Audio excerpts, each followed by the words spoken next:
5 element. ইংরেজি মানে ওটা কি? ওটা পদার্থ, হ্যাঁ, ভৌতিক পদার্থ। সেই ভৌতিক পদার্থ 5টা। ক্ষিতি, প্রথম হবে ক্ষিতি, অপ, মরুৎ, তেজ, বন। বুঝতে পারছেন? ক্ষিতি মানে হচ্ছে মাটি, মাটিকে বলা হয় ক্ষিতি। অপ মানে জল, দেখছেন ওরা বেদান্তের ছেলে আর চট বলছে, হ্যাঁ, আর আপনি সাধু হয়ে গেলেন। হ্যাঁ, তো যাই হোক, ওটা ক্ষতি নাই, কারণ সাধু হয়ে থাকলেও আমি বলবো আপনার সংকল্প শুভ, সবাই হতে পারবে না। লজ্জা, ঘৃণা, ভয় থাকলে এগুলো হবে না। তো ক্ষিতি, অপ মানে জল, মরুৎ মানে বায়ু, তেজ অগ্নি, আর বলো আকাশ। এই যে 5টা ভৌতিক পদার্থ, এই 5টা ভৌতিক পদার্থের যে কারণ, এরা কোথা থেকে এলো, এটা সৃষ্টিতত্ত্ব বুঝতে হবে, তবে বুঝতে পারবেন। তো সৃষ্টিতত্ত্বটা একটু বলি, তাহলে আপনি বুঝতে পারবেন। তা এই যে 5টা ভৌতিক পদার্থ, এলিমেন্টস, এই 5টা ভৌতিক পদার্থ হচ্ছে প্রকৃতি থেকে জাত, প্রকৃতির মধ্য থেকে এসেছে। সেই জন্য এই সমস্ত বস্তুগুলো হচ্ছে প্রাকৃতিক বস্তু। এই প্রাকৃতিক বস্তুর ভেতরে এই 5টা গুণ আছে, 5টা পদার্থের 5টা গুণ আছে। এই 5টা গুণের ভেতরে শব্দ, স্পর্শ, রূপ, রস এবং গন্ধ। এটা ভালো করে বুঝো। শব্দ হচ্ছে আকাশের গুণ, আর স্পর্শ হচ্ছে বায়ুর গুণ, রস হচ্ছে জলের গুণ, আর বলো গন্ধ হচ্ছে মাটির গুণ। শব্দ স্পর্শ বায়ুর গুণ, শব্দ স্পর্শ রূপ হচ্ছে আগুনের গুণ। এই নিয়ে 5টা গুণ উৎপন্ন হয়েছে। এবার এই 5টা এলিমেন্টস হচ্ছে আমাদের এই শরীর, সম্পূর্ণ জড় বস্তু। এর ভেতরে কিন্তু কোনো চৈতন্য নাই, সম্পূর্ণ জড়। এই জড় হলেও আমাকে যে আকৃষ্ট করে রেখেছে, এটা শরীর আকৃষ্ট করেনি, এই 5টা গুণ, শব্দ, স্পর্শ, রূপ, রস, গন্ধ। এই গুণ যদি না থাকে তাহলে মনে হবে আমার জীবন বলে কিছু নাই। শব্দ আমি যদি শুনতে না পাই কারো কথা, তো শব্দ, স্পর্শ, রূপ, রস, গন্ধ, এই কটা যদি না থাকে তাহলে মনে হবে জীবন বলে কিছু নাই। আর এই কটার মধ্যে আপনি যতদিন আসক্ত হয়ে থাকবেন, মানে এইগুলোই আমি, ততদিন আপনি আমিকে চিনতে পারবেন না। এটাকে আপনাকে এবার ডিভাইড করতে হবে। আমি যে একটা বস্তু, এই বস্তুটা একটা আলাদা জিনিস। এটাই 25টা তত্ত্বের ভেতরে একটা তত্ত্ব হচ্ছে চেতন, আর বাকি 24টা তত্ত্ব হচ্ছে প্রকৃতি, জড়। এই 25টা তত্ত্ব নিয়ে সাংখ্য হয়েছে। সাংখ্য, কপিল মুনি যে সাংখ্য করেছে, এটা 25টা তত্ত্ব নিয়ে। এই জন্য সাংখ্যতে বলছে যে পঞ্চবিংশোত্তরী তত্ত্ব যত্র কুত্র আশ্রম রমেত, শিকাবাদী, মন্ডিবাদী, গৃহস্থবাদী, মোস্ট অফ ওয়েলকাম। তুমি চলে এসো, যে আশ্রমে তুমি হও, তার সমস্ত প্রকারের দুঃখ থেকে নিবারণ করে দেবে এই 25টা তত্ত্ব জানতে পারলি। সেই 25টা তত্ত্বের ভেতরে একটা তত্ত্বই হচ্ছে শুধু আত্মা, আর বাকি সমস্ত তত্ত্ব হচ্ছে জড়। সাংখ্য দর্শনের ভাষায় ওটা পুরুষ। যখন আমরা আত্মা বলছি ওটা বেদান্তের ভাষা, সাংখ্য দর্শনের ভাষায় ওটাকে পুরুষ বলে।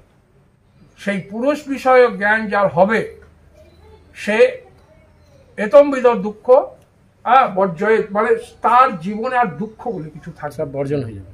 হ্যাঁ, এবার ধরুন লৌকিক এবং বৈদিক যে দুঃখ নিবৃত্তির কথা আমাদের বেদে বলা হয়েছে, লৌকিক এবং বৈদিক, তাতে দুঃখ নিবৃত্তি হবে, কিন্তু আধ্যাত্মিক দুঃখ নিবৃত্তি হবে না।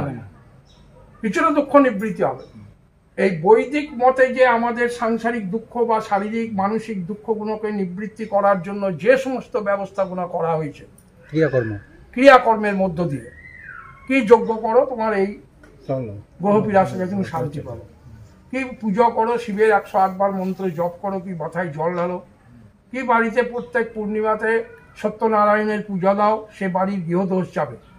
এ থেকে যে দুঃখের নিবৃত্তি আমাদের হয় সেটা হয় বটে, কিন্তু সেটা সম্পূর্ণ নিঃশেষ হবে না, কিছু না কিছু লেগে থাকবে।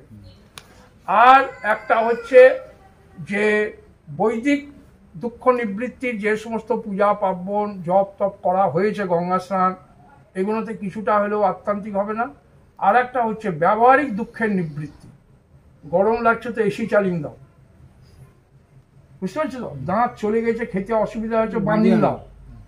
চোখ যদি ভালো না দেখে তো চশমা নিয়ে এলাম। হ্যাঁ, আর খুব যদি গরম লাগছে, এসিতে যদি শরীর খারাপ করছে, তা দার্জিলিংয়ে চলে যাও। এই যে ব্যাপারগুলো আমাদের আছে দুঃখ নিবৃত্তির ব্যাপারে, এও কিন্তু আমার আত্মান্তিক দুঃখ নিবৃত্তি করতে পারবে না। এগুলো সব ব্যবহারিক। হ্যাঁ, একটা ব্যবহারিক, একটা বৈদিক। আমরা জেনারেলি এখন বেশি ব্যবহারিক দুঃখ নিবৃত্তি, সায়েন্সের যুগে সায়েন্সের অবলম্বন করে এই সমস্ত ব্যবহারগুলো আমরা নিবৃত্তি করার চেষ্টা করছি নাকি, এতেই মানুষ লেগে আছে। কিন্তু সায়েন্স যত আবিষ্কারই করুক, মানুষকে দুঃখ নিবৃত্তি করার জন্য যত রকম পারার চেষ্টা করুক, এই ভৌতিক জড় বিজ্ঞান আমার দুঃখ নিবারণ করতে পারবে না। আমার চির দুঃখের নিবৃত্তি আধ্যাত্ম বিজ্ঞান থেকেই সম্ভব হবে, অন্যথা হবে না। এ একবারে গ্যারান্টি, এ ঋষিদের কথা। হ্যাঁ, সেই জন্য এই 24টা তত্ত্ব হচ্ছে আপনার প্রকৃতি তত্ত্ব। আর এর অতিরিক্ত একটা তত্ত্ব, সেটা সাংখ্যের ভাষায় ও ঠিকই বলেছে, সেটা হচ্ছে পুরুষ। সেই পুরুষ বিষয়ক জ্ঞান যতক্ষণ ওর না হবে, ততক্ষণ ব্যবহারিক বা লৌকিক যত রকমের প্রয়োগ করুক, এই ত্রিবিধ দুঃখ থেকে নিবৃত্তি হতে পারে না। এটা সাংখ্য খুব জোর গলায় বলেছে, এবং এই দুঃখের একটা বাউন্ডারি করেছে সাংখ্যতে। সেই বাউন্ডারিটা হচ্ছে এর বাইরে কোনো দুঃখ জীবের নাই। আর জীবের যত কিছু দুঃখ হচ্ছে এই 3টা পিলারের ভেতরই হবে। সেই 3টা বাউন্ডারির, এক হচ্ছে আদি দৈবিক, আদি ভৌতিক এবং আধ্যাত্মিক। যে কোনো জীবনের দুঃখ দেখুন এই 3টার ভেতরে একটা হবে। হ্যাঁ, এতখানি মানে ওরা চিন্তাশীল হয়ে রিসার্চ করে বার করেছে। আর এই বাউন্ডারিকে ক্রস করতে গেলে, এই দুঃখের বাউন্ডারিকে ক্রস করতে গেলে যাগ নয়, যজ্ঞ নয়, সায়েন্সের কোনো ভৌতিক সায়েন্সের কোনো চ্যাপ্টার নয়, একমাত্র আধ্যাত্মিক সায়েন্স যদি কেউ ধরে ফেলে, সেই বেরিয়ে যাবে এই বাউন্ডারি থেকে। সেইটা হচ্ছে পুরুষ বিষয়ক জ্ঞান। আর সেইটারই আলোচনা এইখানে হচ্ছে। প্রাকৃতিক যে জ্ঞান, এই জ্ঞানগুলো সকলের একবারে সহজাত স্বভাব। এগুলো স্বভাব বসে যে এখন গরম লাগছে, এই জন্য গুরুও চাই না, শাস্ত্রও পড়তে হয় না, এটা আমার অনুভবে আছে। হ্যাঁ, এই জন্য স্বভাব সিদ্ধ যে জ্ঞান, সেই জ্ঞানগুলোকে বলা হয় ব্যবহারিক জ্ঞান। আর যেটা স্বভাব সিদ্ধ নয়, যেটা আমার স্বভাবের ভিতরে নয়, অথচ বর্তমান, মানে এই স্বভাবের অতীত বাইরে, সেটা নাই নয়, সেইটাই আছে। আর যেটা আছে সেই জ্ঞানটাকে আমাকে আধ্যাত্ম বিজ্ঞানের সাহায্যে আবিষ্কার করতে হবে, বার করতে হবে, খুঁজে বার করতে হবে। যেমন একটা উদাহরণ বলি, তাহলে বুঝতে পারবে। আপনি তো সায়েন্সের ছেলে ছিলেন, তাই জলের স্বরূপ হচ্ছে H2O। জল বলতে গেলেই দুটোর কমিউনিকেশন থেকেই তৈরি হয়েছে, H2O। এটা জলের স্বরূপ, কিন্তু ওকে দেখা যায় না, কিন্তু ও আছে। যদি ও না থাকে তাহলে জল বলে কিছু থাকবে না। হ্যাঁ, এই জল, আমরা অশুদ্ধ জলকে শুদ্ধ করছি কত রকম যন্ত্রপাতির মধ্য দিয়ে। এই জলটাকে অ্যাকোয়ারিয়ামের মধ্যে অশুদ্ধ জলকে আমরা শুদ্ধ করছি। এটা সায়েন্স করেছে, এটা জন্য সায়েন্সকে ধন্যবাদ দিচ্ছি। কিন্তু আধ্যাত্ম বিজ্ঞান, এইখান থেকে আপনি ধরতে পারবেন, কিন্তু আধ্যাত্ম বিজ্ঞান ওই রকম কিছু আবিষ্কার করছে না, কারণ এটা আত্মান্তিক দুঃখ নিবৃত্তির পথ নয়। ঘরে ঘরে একবার বসেছে, কোনো দুঃখ নিবৃত্তি হয়নি, রোগও নিরাময় হয়নি, সবই রয়ে গেছে। হ্যাঁ, সবই রয়ে গেছে। এবার আধ্যাত্ম বিজ্ঞান চিরতরে এই সব থেকে মুক্তি কি করে দিচ্ছে আবার শুনুন।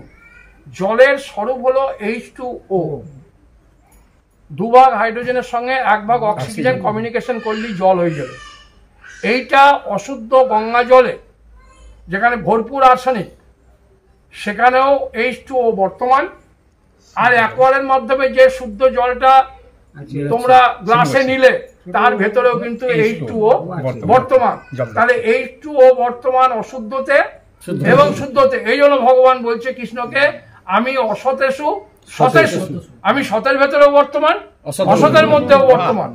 এই H2O এ শুদ্ধ জলেও আছে, অশুদ্ধ জলেও আছে।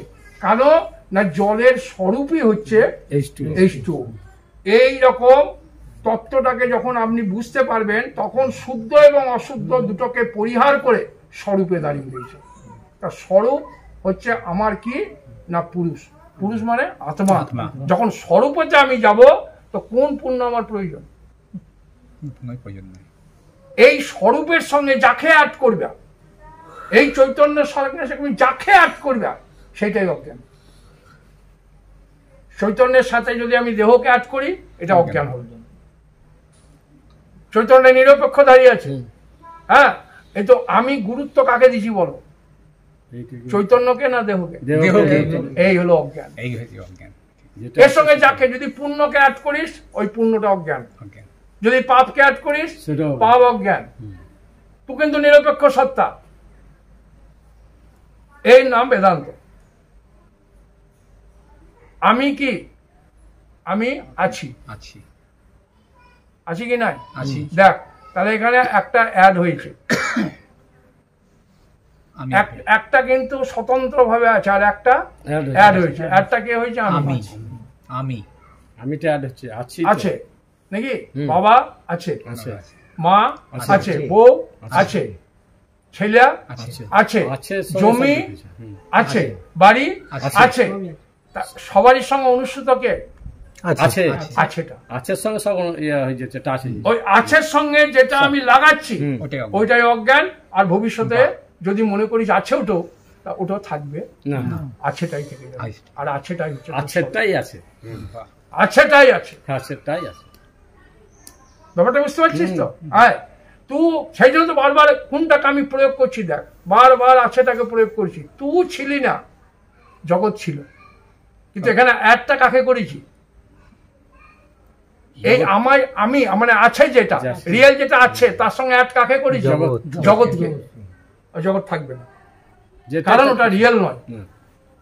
এই জন্য আমার গুরুদেব বলতেন যে হ্যায় কি রাতে হ্যায় রাহা, এক হ্যায় নেই রাহা, ও রিয়েল হ্যায় নেই। হ্যায় কি রাতে হ্যায় রাহা, এক হ্যায় নেই রাহা, ও রিয়েল হ্যায় নেই। हाँ, और मैं की रहते मैं ही रहा, एक मैं नहीं रहा, वो रियल मैं नहीं।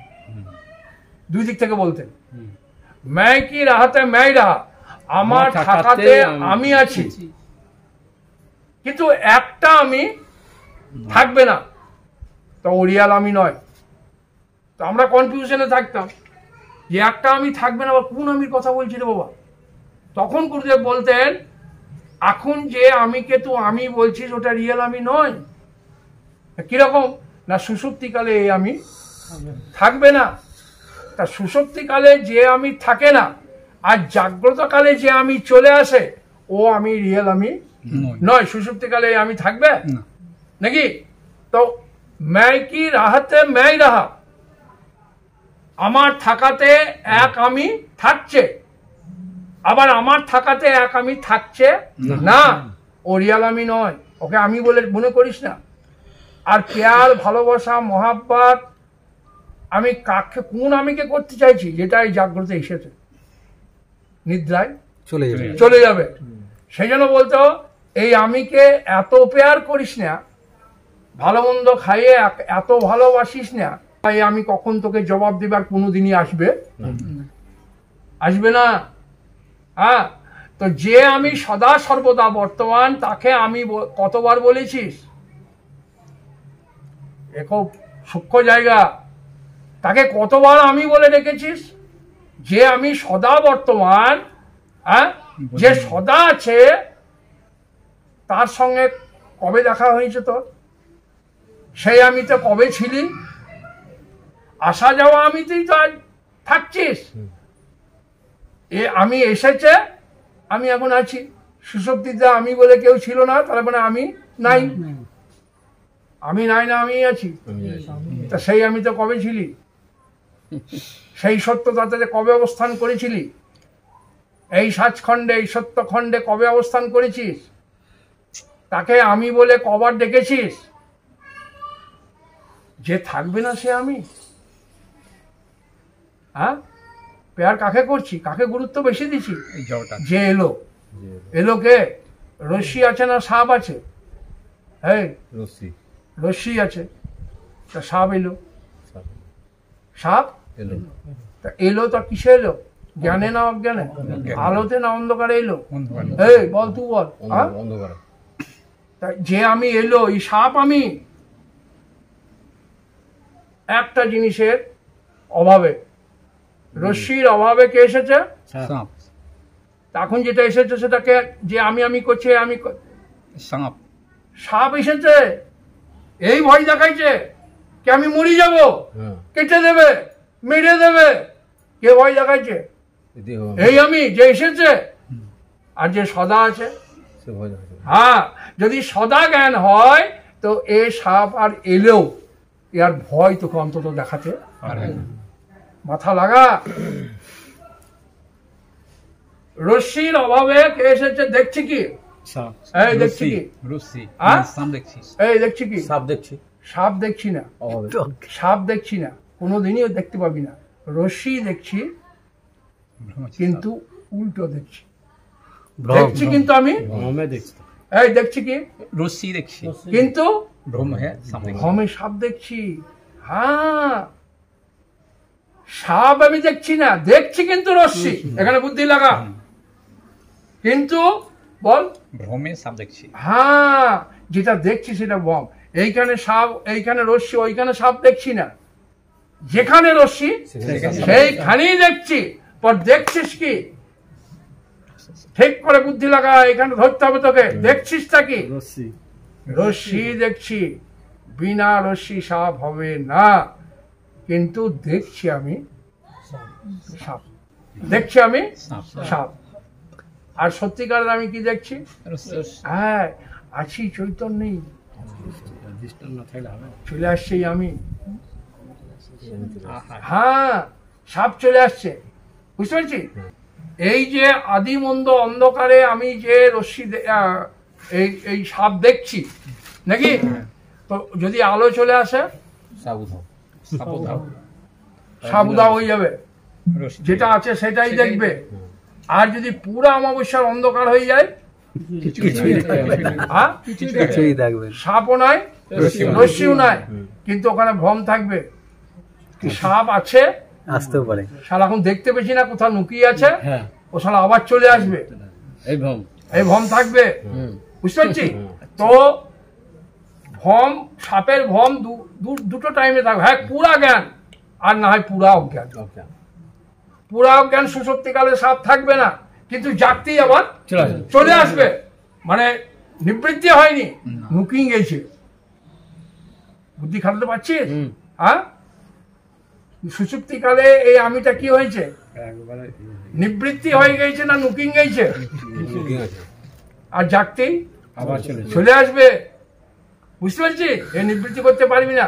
আর পুরা যদি জ্ঞান হয়ে যায়, একবারে চিরতরে গেল, আর কোনোদিনই আসবে না। আর এলো আর ভ্রম থাকবে না।